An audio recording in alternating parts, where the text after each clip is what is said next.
les gens avec des troubles du sommeil ou avec des fatigues chroniques. Ça, c'est quelque chose qui est extrêmement demandé et qui représente 25% des demandes en général, selon les statistiques officielles sur l'Europe, que 25% des patients qui visitent le médecin quand même manifestent des signes de fatigue chronique.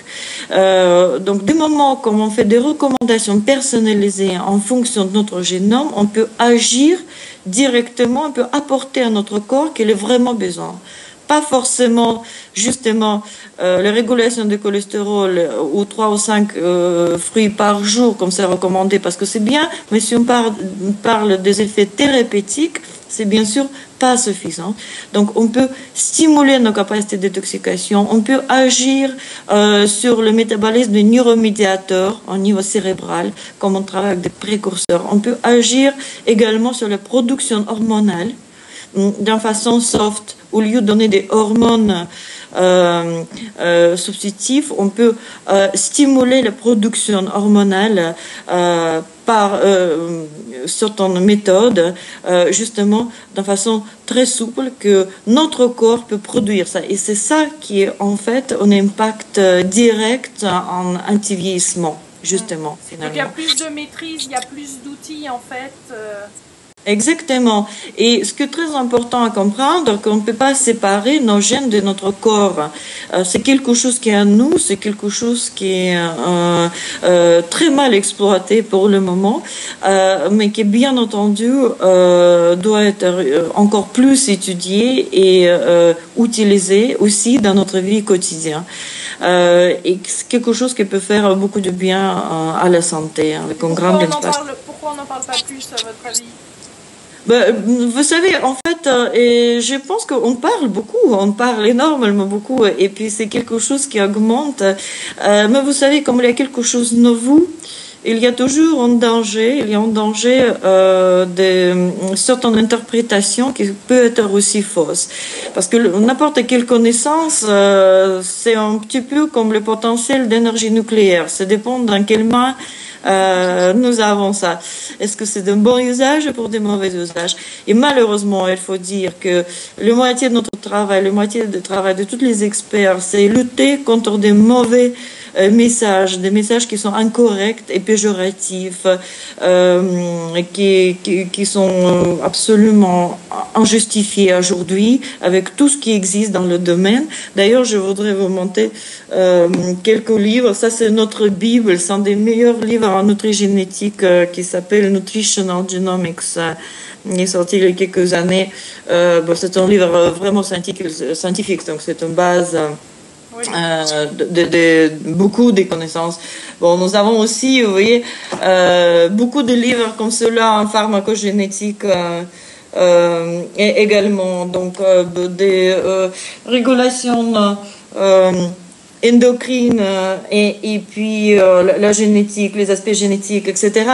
En fait, on peut passer la journée rien que ça. Donc maintenant, la vraie question, comment on peut passer le message correctement? C'est pour ça, mes collègues et moi, on s'occupait aussi également des vulgarisations, des simplifications, justement d'approche. Comment expliquer correctement ces aspects à le public. Et puis, voilà pourquoi chaque accompagnement de test génétique, et puis chaque personne qui veut faire ça vraiment professionnellement, il reçoit ce genre de brochure où tous ces détails sont expliqués, comment ça fonctionne, comment procéder avec test génétique, pourquoi c'est important, quelle est la différence entre les tests pour la prévention et pour, par exemple, le diagnostic prénatal, ce qui est vraiment, c'est un autre groupe de tests diagnostiques utilisés en médecine, et ce n'est pas le genre de test prédictif.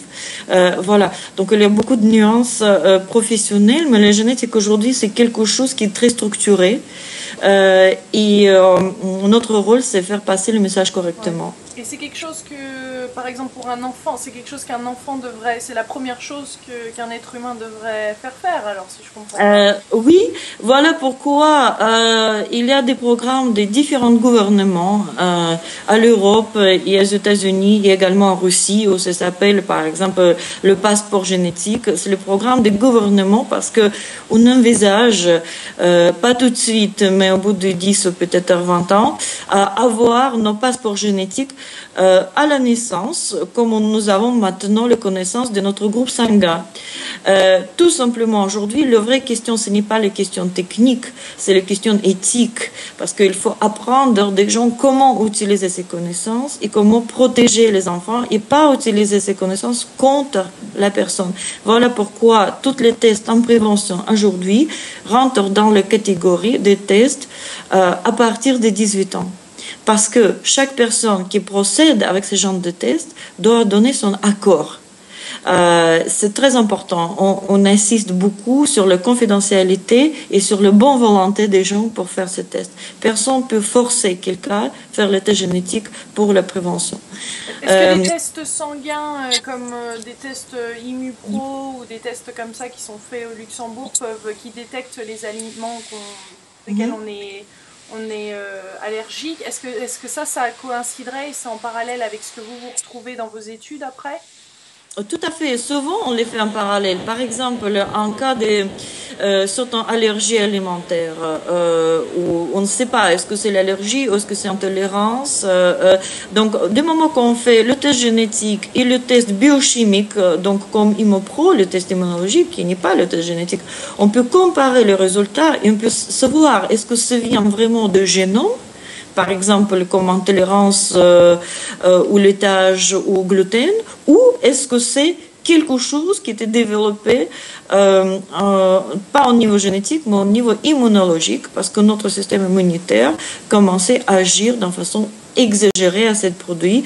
Normalement, souvent, ça arrive comme des choses ne sont pas équilibrées. Donc, tout est les questions d'équilibre et aussi les questions d'inflammation. Ça, par contre, tout ce qui est inflammation, on peut aussi voir côté génétique, est-ce que la personne a la tendance très sensible à ça ou pas. Et puis, effectivement, on peut donner des recommandations très, très ajustées et point de vue qualitatif et quantitatif également, comment on peut agir dans chaque cas précis.